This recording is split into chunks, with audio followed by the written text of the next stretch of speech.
Jadi, apa sih sebenarnya sampah itu?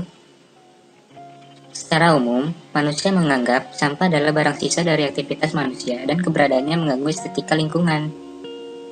Kegiatan pembuangan sampah adalah kegiatan yang tidak mempunyai titik akhir, sehingga diperlukan penanganan dan pengelolaan secara konkret dan sistematis. Pada dasarnya, pemilihan sampah dan limbah memiliki tujuan agar tidak mencemari lingkungan. Sekalipun belum bisa dilakukan secara total, setidaknya kita bisa meminimalisir pencemaran lingkungan yang diakibatkan sampah rumah tangga. Di sini ada jenis-jenis sampah. Yang pertama, sampah organik. Sampah organik ini merupakan sampah yang bisa terurai dengan sendirinya dan bisa diolah menjadi pupuk kompos yang bisa digunakan untuk menyuburkan tanah. Dan yang kedua ada sampah anorganik.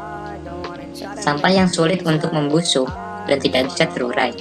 Jika tidak dikelola dengan baik, maka sampah ini bisa merusak ekosistem hewan dan manusia.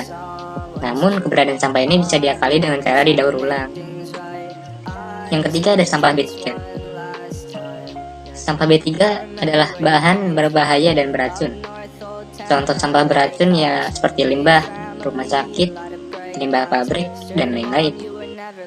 Kemudian ada sampah kertas. Sampah kertas ya sampah yang berbahan dasar kertas. Jenis sampah ini juga bisa didaur ulang kok.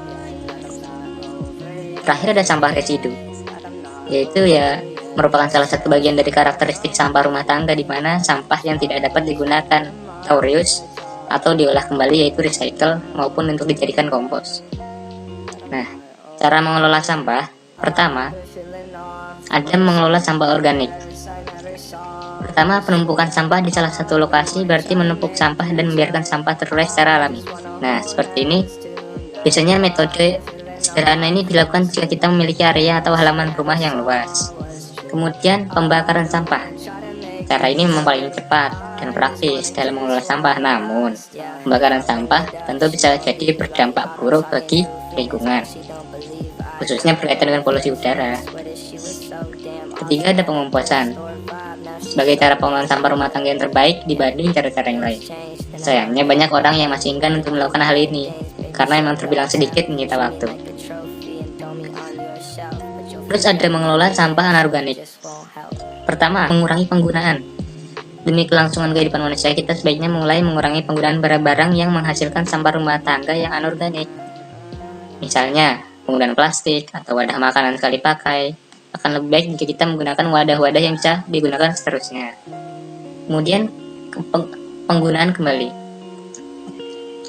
Kita wajib menggunakan barang-barang yang bisa digunakan kembali dan menghindari barang-barang yang sekali pakai. Ya, misalnya sampo, kemasan isi ulang, seperti botol, dan lain-lain. Kemudian melakukan daur ulang. Ini mulai bermunculan industri-industri kecil yang memanfaatkan sampah anorganik bisa diolah menjadi barang-barang tertentu. Nah, biasanya sudah ada para pengusaha juga menggunakan sampah-sampah anorganik untuk dijual belikan kembali. Seperti itu.